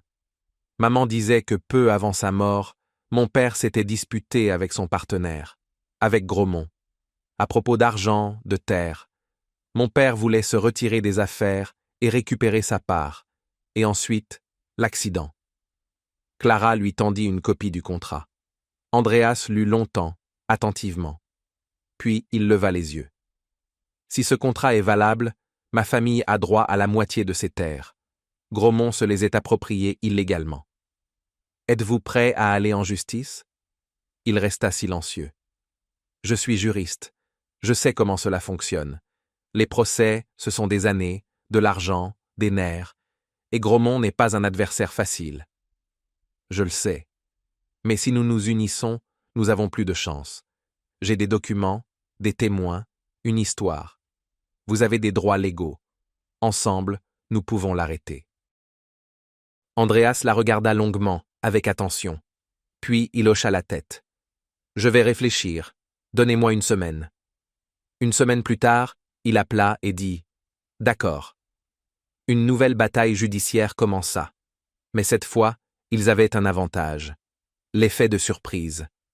Valérie ignorait l'existence du contrat avec Lapin. Elle pensait que toutes les traces étaient effacées, que tous les témoins se taisaient. Et voilà que surgissait l'héritier du partenaire qu'elle croyait oublié depuis longtemps, avec des documents, des revendications et la volonté d'aller au fond de la vérité. L'avocate Leschinski s'empara de l'affaire avec un enthousiasme redoublé. Ce n'est plus seulement un litige successoral, dit-elle. C'est une histoire de fraude, et peut-être de bien pire.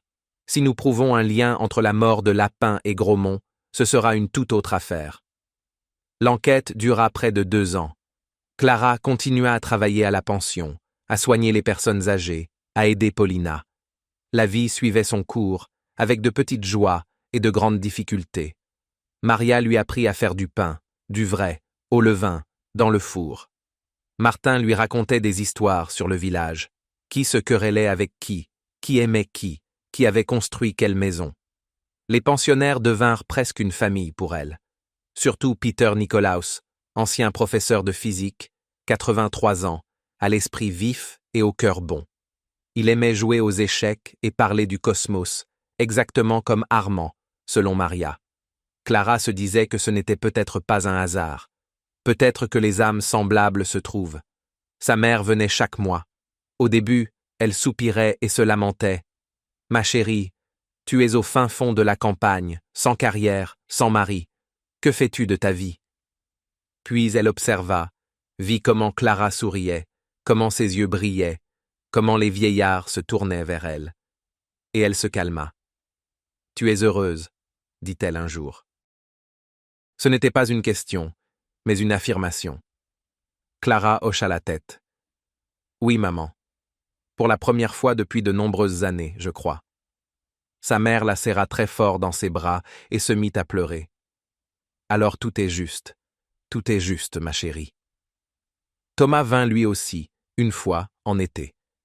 Il amena sa fille et la présenta à Clara. La petite Mia, 2 ans, bouclée, rieuse, tomba immédiatement amoureuse du village. Elle courait après les poules, caressait la chèvre de Maria, cueillait des marguerites dans le pré. Thomas regardait Clara et secouait la tête. « Je ne te reconnais pas. Tu as changé. » « Changé en mal ? Non, changé en vrai. Avant, tu étais comme une corde trop tendue. Et maintenant, tu as lâché prise. » Ils étaient assis sur le perron, buvaient du thé, regardaient Mia jouer avec le chat de la cour. C'était calme et agréable. « Je suis heureux pour toi, » dit Thomas. « Vraiment heureux. Tu as trouvé ta place. » Clara sourit. « Merci, Thomas. Pour tout. » Le procès contre Valérie Grosmont commença à l'automne, 2 ans après la mort d'Armand. À ce moment-là, Andreas Lapin avait réuni suffisamment de preuves pour ouvrir une procédure pénale. Il s'avéra que l'accident dans lequel son père avait péri avait été provoqué. Un témoin fut retrouvé, un ancien mécanicien d'un garage automobile qui, à l'époque, en 1994, avait saboté le système de freinage de la voiture de Lapin sur ordre d'un client inconnu. Le mécanicien était resté silencieux pendant 30 ans, par peur. Mais désormais, à plus de 70 ans, n'ayant plus rien à perdre, il décida de dire la vérité. « La conscience me rongeait, » expliqua-t-il à l'enquêteur. « J'ai vécu avec ça toute ma vie. Ça suffit. » Valérie fut arrêtée dans sa propre maison, un manoir avec vue sur les montagnes. Clara vit cela à la télévision. Les caméras filmaient la façon dont on la menait menottée, comment elle criait quelque chose à ses avocats, comment son visage soigné, entretenu, se déformait de rage et de peur. Clara regardait et ne ressentait rien. Ni jubilation, ni satisfaction. Seulement de la fatigue et du soulagement. L'enquête dura encore 1 an. Beaucoup de choses furent révélées. Serge Grosmont, le beau-père d'Armand et de Valérie, avait effectivement organisé l'assassinat de son partenaire Lapin. Puis, 5 ans plus tard, il était mort lui-même, également dans un accident de voiture. Ironie du sort ou vengeance de quelqu'un, l'enquête ne le détermina pas. À ce moment-là, Valérie dirigeait déjà l'entreprise familiale et poursuivait l'œuvre de son beau-père, s'approprier le bien d'autrui, éliminer les concurrents, faire disparaître les traces. Armand était pour elle un obstacle, un héritier potentiel pouvant prétendre à une part. C'est pourquoi elle l'avait fait interner, en falsifiant des documents. C'est pourquoi elle avait dit à sa compagne qu'il était mort. C'est pourquoi, pendant 30 ans, elle avait tout fait pour l'effacer de l'histoire familiale. Le tribunal condamna Valérie à 12 ans de prison. Pour fraude, falsification de documents et complicité dans l'assassinat de Victor Lapin. Aucune preuve directe ne permit d'établir sa responsabilité dans la mort de son beau-père. Mais les enquêteurs étaient convaincus qu'elle en savait au moins quelque chose. Peut-être même qu'elle l'avait organisé. Tel père, telle fille. Belle à l'extérieur, vermoulue à l'intérieur. Clara n'assista pas au prononcé du verdict. Elle resta à Weidenbach. La journée avait été difficile. L'un des pensionnaires avait fait un malaise. Il avait fallu appeler une ambulance et l'accompagner au chef-lieu. Un travail ordinaire, des soucis ordinaires. Elle apprit la nouvelle du verdict le soir par Paulina, qui appela de Vienne. « Tout est fini », dit Paulina. Sa voix était étrange, à la fois joyeuse et triste. Elle a eu ce qu'elle méritait. « Et toi, comment tu te sens ?» demanda Clara. « Je ne sais pas. Je pensais que je serais heureuse. Et je ne ressens que du vide. Tant d'années où elle nous a empoisonné la vie. Et maintenant, elle n'est plus là. Et ce n'est pas plus facile. »« Ça viendra, » dit Clara. « Pas tout de suite, mais ça viendra. Crois-moi. » Paulina arriva à Weidenbach une semaine plus tard. Amaigrie, avec des cernes sous les yeux, mais calme. Elles étaient assises sur le perron, regardèrent le coucher du soleil. Octobre, encore une fois, exactement 3 ans après le jour où Armand était mort sur la table d'opération. « Je pense à lui, » dit Paulina. « À papa. Il n'a jamais su qu'il avait une fille, qu'on se souvenait de lui, que la justice avait triomphé. Peut-être qu'il l'a su, répondit doucement Clara. Qui sait ce qu'il y a de l'autre côté? Paulina secoua la tête. Je ne crois pas en l'au-delà, mais j'ai envie de croire qu'il est présent d'une certaine façon. Ici, dans cette maison, dans cet air, en nous. Clara pensa à la clé qui reposait encore dans la poche de sa blouse, à la main qui avait serré la sienne dans la dernière minute de sa vie, à la confiance accordée à une inconnue, simplement parce qu'elle se trouvait là. Il est présent, dit-elle. Je le sens. L'hiver de cette année-là fut neigeux. Le village fut enseveli jusqu'au toit, les routes étaient rarement déneigées, les bus circulaient un coup sur deux. Mais dans la pension, il faisait chaud et bon. Les poêles fonctionnaient sans faillir, Maria faisait des tourtes chaque jour, les pensionnaires jouaient au loto et se racontèrent des histoires. Pour le nouvel an, ils organisèrent une fête, avec un sapin, des cadeaux, des décorations faites maison. Des enfants du village voisin arrivèrent, une quinzaine, de 5 à 12 ans. Ils chantaient, récitaient des poèmes, tournaient en ronde autour du sapin. Les vieux pleurèrent d'émotion. Clara les regardait, ses visages ridés illuminés de bonheur, ses enfants hurlant de joie, et pensait que tout ce chemin en avait valu la peine. Après la fête, Peter Nikolaus, l'ancien professeur de physique, vint vers elle. « Clara, dit-il, je voulais vous remercier. »« Pourquoi, Peter Nikolaus ?»« Pour être ici, pour que cette maison existe. Vous savez, j'ai vécu seul pendant de longues années, après la mort de ma femme. 15 ans de solitude. Les enfants loin, les petits-enfants encore plus loin. Je pensais finir mes jours dans un appartement vide, inutile à qui que ce soit. Et puis il y a vous, Paulina, Maria, tous ces gens. Je me sens vivant à nouveau. C'est inestimable. » Clara l'enlaça, frêle, aux cheveux blancs, sentant le tabac et les pastilles à la menthe. « C'est vous qui êtes inestimable, Peter Nikolaus. Vous tous. » Au printemps, une lettre arriva d'Andreas Lapin. Après le procès, il avait obtenu une compensation pour les terres que Valérie s'était appropriées illégalement. Il en fit don en partie à la pension. « Mon père aurait approuvé », écrivait-il. Il disait toujours que l'argent devait servir les gens, pas rester une charge morte, que cet argent aide ceux qui en ont besoin. En mémoire de lui et de votre Armand, 2 hommes que l'on nous a injustement enlevés. Avec cet argent, on construisit une nouvelle aile avec des chambres individuelles, des douches, un petit cabinet médical. Clara obtint enfin un équipement correct, pas comme dans un hôpital de ville, mais suffisant pour des soins de base. Elle pouvait désormais faire des analyses, poser des perfusions, suivre les malades chroniques. La vie à la pension s'améliora. Le bouche à oreille se répandit dans les villages alentours, et de nouveaux pensionnaires affluèrent. Des vieillards seuls, sans endroit où aller. Des couples âgés qui ne voulaient pas mourir entre des murs administratifs. Des gens avec des histoires, parfois tragiques, parfois drôles, toujours humaines. Clara écoutait ces histoires et les notait, d'abord pour elle-même, puis avec l'idée qu'un jour, elle écrirait un livre. Sur les gens, sur les destins, sur la façon dont la vie nous met en relation. Sur une clé qui n'a pas ouvert une porte, mais tout un monde. En été, une équipe de tournage arriva. La télévision locale préparait un reportage sur la pension. Clara n'aimait pas les caméras, mais Paulina la convainquit. C'est une bonne publicité, ça attirera des sponsors et des bénévoles. La journaliste était jeune, énergique, posait beaucoup de questions. Comment avez-vous décidé d'abandonner une carrière de chirurgienne pour cela ? Demanda-t-elle. Clara réfléchit. Je n'ai pas abandonné. J'ai simplement trouvé une autre application. Avant, je soignais des corps. Maintenant, je soigne des âmes. Et vous savez quoi ? C'est plus important. La journaliste hocha la tête, nota quelque chose.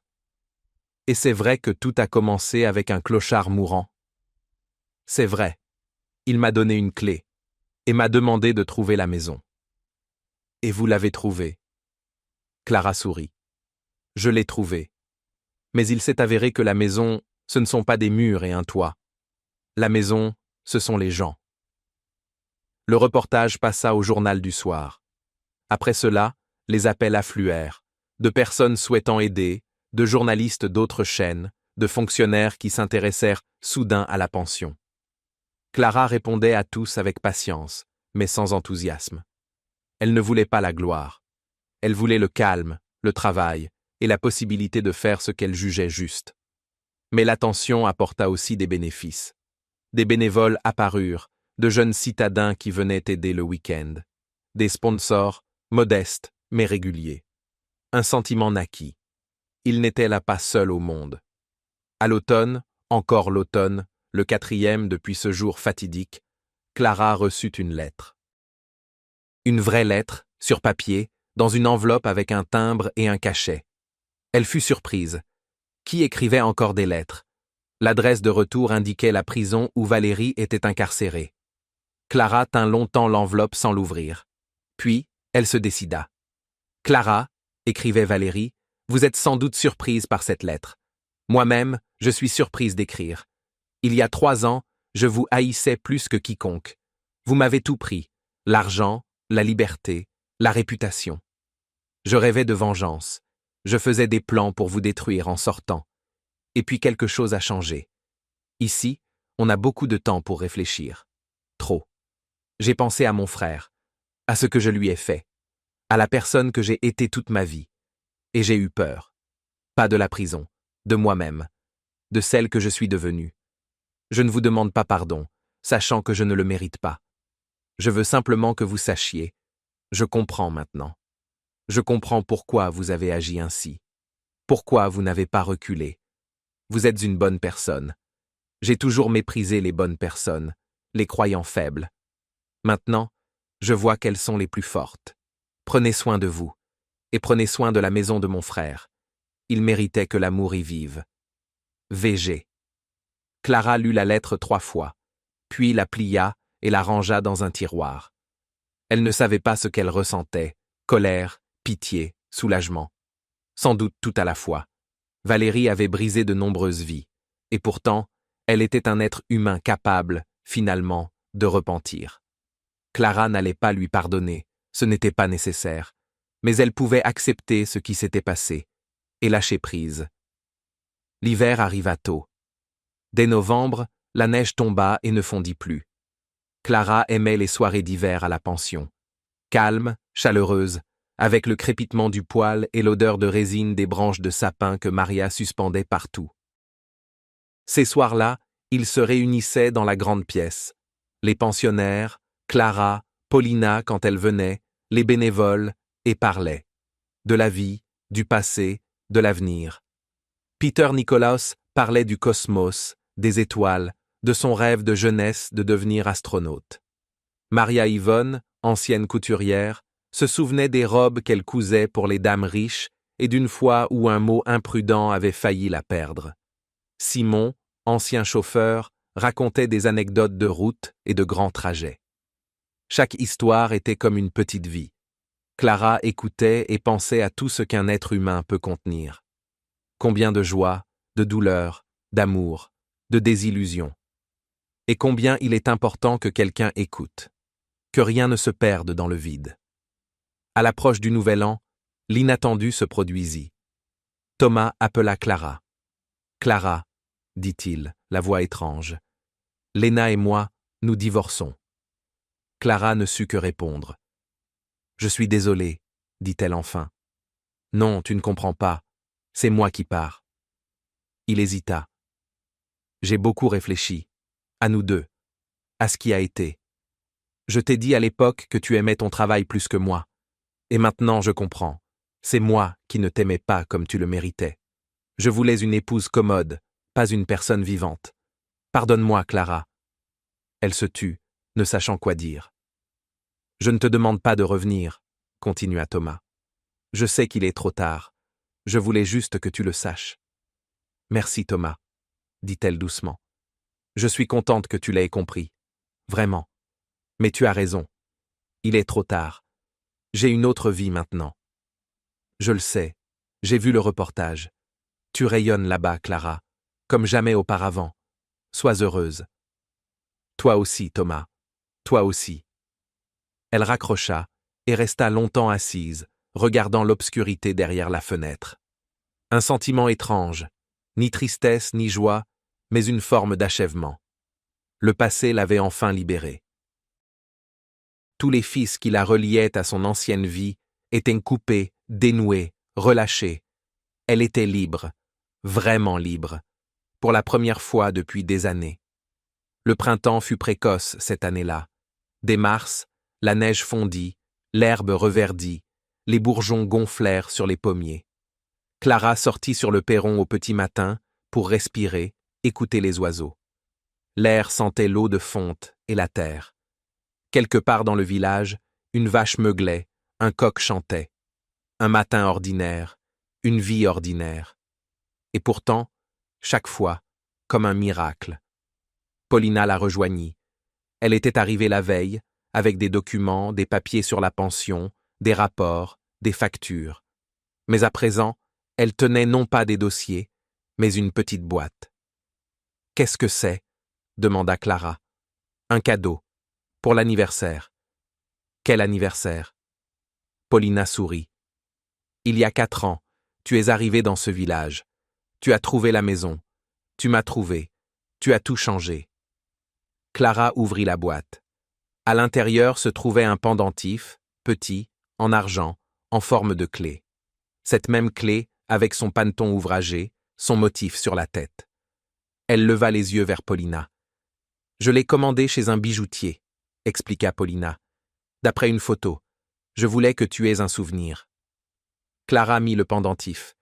Il se posa sur sa poitrine, léger, tiède du soleil. « Merci, » dit-elle. « Ça compte beaucoup. » Elles restèrent sur le perron, regardant le village qui s'éveillait. Maria s'activait déjà dans la cour, nourrissait les poules, menait la chèvre au pré. De la pension montaient des rires. Un des pensionnaires racontait une blague. Ça sentait la fumée et le pain frais.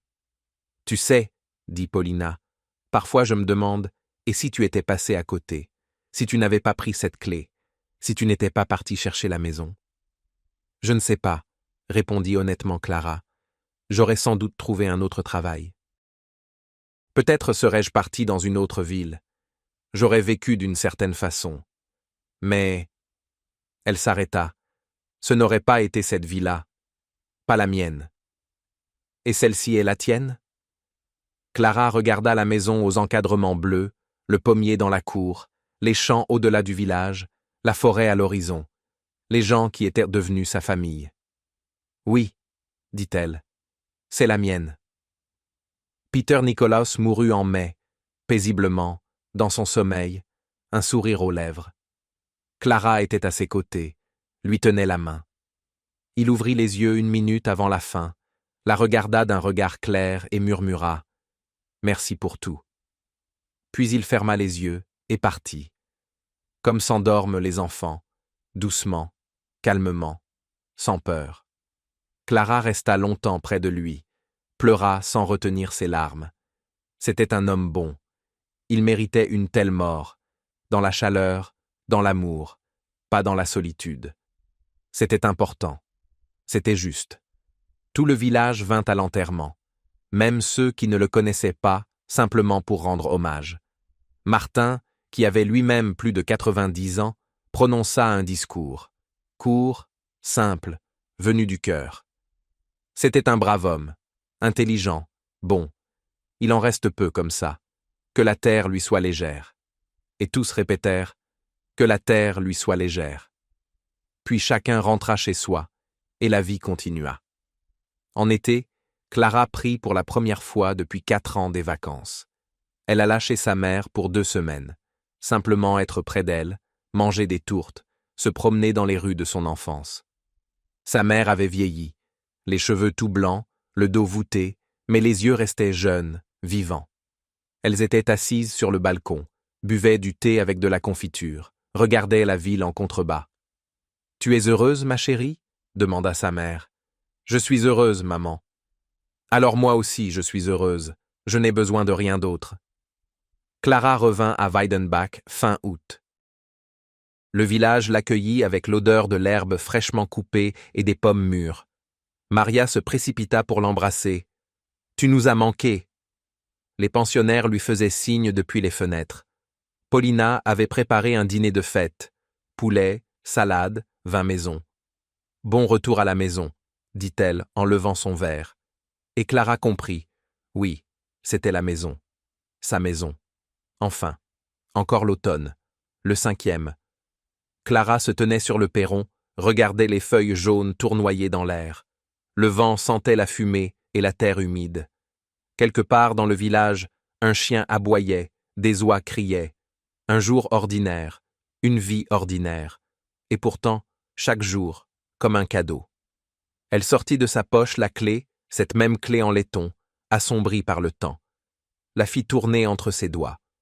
5 ans plus tôt, cette clé reposait dans la paume d'un clochard mourant. 5 ans plus tôt, elle l'avait acceptée, et avec elle, son destin. Tant de choses s'étaient produites depuis, tant de personnes rencontrées, tant d'histoires entendues, tant de vies vécues, les siennes et celles des autres. Et tout avait commencé avec ce petit morceau de laiton, avec la confiance d'un inconnu, avec la décision de ne pas passer à côté. « Clara !» cria Maria depuis la cuisine. « Viens déjeuner, les crêpes refroidissent. » Clara sourit, glissa la clé dans sa poche. Une nouvelle journée l'attendait. De nouveaux soucis, de nouvelles joies, de nouveaux petits miracles. Et elle était prête à tout. La maison aux encadrements bleus se dressait à la lisière du village, au bord de la forêt. Vieille, mais solide. Avec un pommier dans la cour, des poules, une chèvre nommée Maja. Avec des gens qui y avaient trouvé refuge et amour. Avec la mémoire de ceux qui sont partis, mais ne sont pas oubliés. Armand Gladish n'a jamais su que sa maison était devenue le foyer de dizaines de vieillards solitaires, que sa fille avait poursuivi son œuvre à sa manière, autrement. Et sourit. Ce soir-là, lorsque et sourit. Ce soir-là, lorsque les feuilles tourbillonnaient particulièrement joliment dans le vent, Clara sortit sur le perron avec une tasse de thé. Le coucher du soleil teignait le ciel de rose et d'or. Dans la pension, tout était calme. Les pensionnaires s'étaient retirés dans leurs chambres, se préparaient à dormir. Maria faisait la vaisselle en fredonnant un vieil air. De la forêt montait une fraîcheur mêlée d'odeurs de champignons. Clara s'assit sur la marche, serra la tasse entre ses paumes. La chaleur réchauffait ses mains. Elle pensait à la vie, la sienne, celle des autres, entrelacées en un seul motif, aux choix que nous faisons chaque jour, aux routes qui nous mènent là où nous devons être, aux personnes qui entrent dans nos vies, parfois pour une minute, parfois pour toujours, et changent tout. Armand est apparu dans sa vie pour une minute, littéralement une seule minute, entre la vie et la mort. Mais cette minute a tout changé. Elle lui a donné un but, un sens, une maison. Elle lui a donné une famille qu'elle n'avait jamais pensé pouvoir avoir. Elle lui a donné elle-même, la vraie, celle qui se cachait derrière les masques chirurgicaux et les sourires de service. Les étoiles commencèrent à percer dans le ciel qui s'assombrissait. Une première, une deuxième, une dixième, le ciel au-dessus de Weidenbach était généreux en étoiles. Clara les regardait et pensait à Peter Nicolaus, qui aimait tant parler du cosmos, à l'idée que nous sommes tous faits de poussière d'étoiles, que lorsque nous mourons, nos atomes retournent à l'univers et deviennent partie de quelque chose de nouveau. Une pensée belle, consolante, peut-être vraie. La porte grinça, Paulina sortit sur le perron. Elle s'assit à côté d'elle, s'appuya contre son épaule. « À quoi tu penses ?»« Aux étoiles. Aux gens, à la façon dont tout est lié. » Paulina hocha la tête. Elles restèrent silencieuses, dans un silence bon et chaleureux. Puis Paulina dit « Tu sais, aujourd'hui je triais des papiers. J'ai trouvé une autre lettre de papa, parmi celles qu'il écrivait à grand-père depuis l'hôpital. Il y avait une phrase. » Elle sortit de sa poche une feuille pliée, la déplia. « Voilà. Grand-père, je crois qu'un jour tout deviendra juste, que le bien l'emportera, que des gens se trouveront qui ne passeront pas à côté. Ils se trouvent toujours. Il faut seulement y croire. » Clara sentit une boule lui monter à la gorge. « Il le savait, » murmura-t-elle. D'une manière ou d'une autre, il le savait. Ou bien il espérait, dit Paulina. Ce qui, au fond, revient au même. Elles restèrent assises sur le perron jusqu'à ce que la nuit tombe complètement. Les étoiles se répandirent dans le ciel en une profusion généreuse. Quelque part dans la forêt, une chouette ululait. Dans le village, les fenêtres s'éteignaient les unes après les autres. Le monde s'endormait, doucement, paisiblement, comme il se doit. Clara se leva, s'étira. « Je vais y aller. Demain, levez tôt. Vas-y. Bonne nuit. » Bonne nuit. Elle entra dans la maison, passa dans sa chambre. Petite, confortable, avec une fenêtre donnant sur la forêt. Sur la table de nuit, une photo de sa mère. Au mur, ce pendentif en forme de clé. Dans sa poche, l'original, tiède de la chaleur du corps. Elle se coucha, se couvrit, ferma les yeux et s'endormit. Calmement, sans rêve, sans inquiétude. Comme une personne qui a enfin trouvé sa place, sa maison, son destin. Et dehors, la forêt bruissait et les étoiles scintillaient et la vie continuait, quoi qu'il arrive. Malgré tout. Grâce à ceux qui ne sont pas passés à côté. Était-ce une rivière, un oiseau nocturne ou simplement le bruit du feuillage? Mais elle savait. On l'avait entendu. Elle avait ouvert la porte et était entrée dans la maison. Là où la famille l'attendait. Là où la lumière était allumée. Là où les vieilles horloges tic-taquaient, comptant le temps. Un temps qui n'était plus effrayant. Parce qu'il était rempli à ras-bord. D'amour. Les années passèrent, et Clara vieillissait doucement, paisiblement, sans se plaindre. À 75 ans, ses jambes commencèrent à lui faire mal, et elle ne pouvait plus marcher loin, seulement jusqu'à la rivière et retour. À 78 ans, sa vue baissa, et elle cessa de tricoter. Ses doigts n'obéissaient plus, les mailles s'en mêlaient.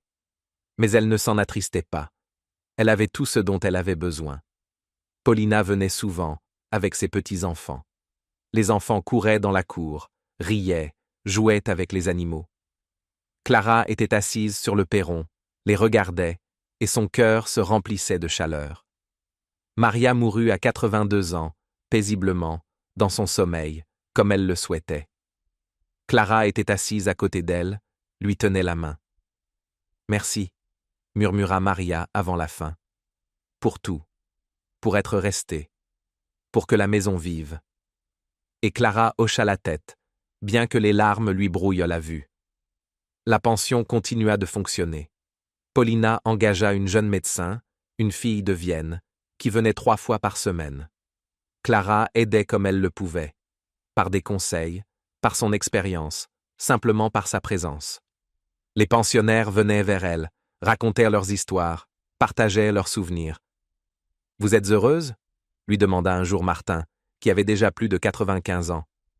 Heureuse, répondit Clara. Très.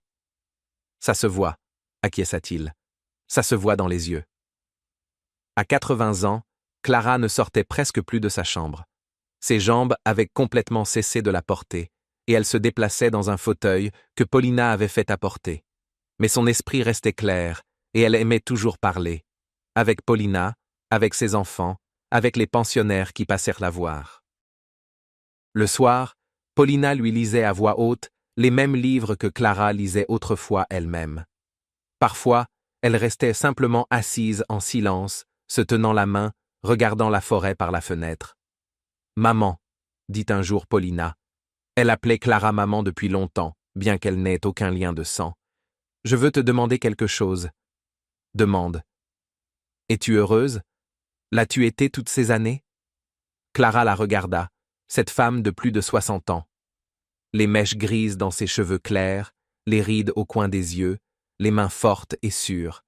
Et les yeux, les mêmes que ceux d'Armand. Gris, limpides. « Heureuse, dit-elle. Très. Surtout ces 40 dernières années. Pourquoi surtout? Parce que ce sont des années avec toi, avec vous, sans vous. Elle secoua la tête. Sans vous, je n'aurais fait qu'exister. Avec vous, j'ai vécu. Paulina se pencha, l'embrassa sur le front. Merci, maman. Pour tout. C'est à toi que je dis merci. D'avoir été retrouvée, d'être restée, d'avoir continué. Elles s'étreignirent maladroitement, car Clara bougeait déjà difficilement. Mais cela n'avait pas d'importance. Seule comptait la chaleur, l'amour. Elles deux.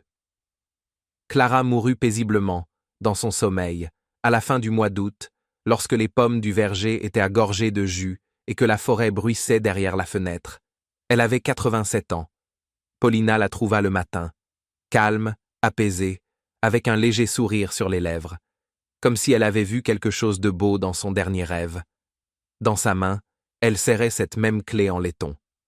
Les funérailles furent telles qu'elle l'avait voulu, discrètes, familiales, sans faste. On l'enterra au cimetière du village, sous un vieux tilleul. Sur la pierre tombale, on écrivit simplement « Clara Weber, médecin, amie, aimée ». Il n'en fallait pas davantage. Après les funérailles, Paulina resta longtemps assise sur le perron de la maison aux encadrements bleus.